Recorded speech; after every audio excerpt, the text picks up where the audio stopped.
Руски авион со 60 тони вентилатори, маски, респиратори и друга опрема слета на аеродромот во Њујорк како помош за Америка против коронавирусот.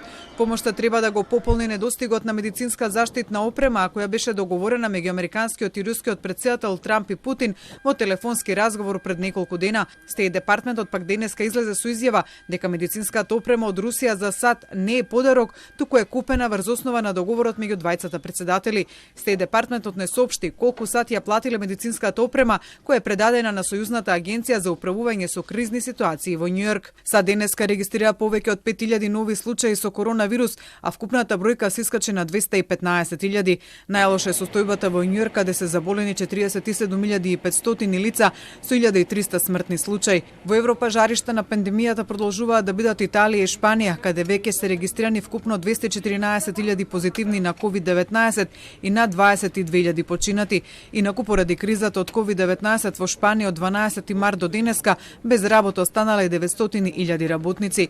Расте бројот на заразени во Франција, каде се регистрирани 56.000 случаи и над 4.000 починати. Таму вчера беа регистрирани најголем број на смртни случаи во болниците од COVID-19 во еден ден, 509, поради што властите наредија транспорт на заболени од Париз и погодените региони во региони каде има помалку случаи за да се распредели товарот врз болниците во справување со кризата. Транспортот се врши со хеликоптери, возови, воени авиони.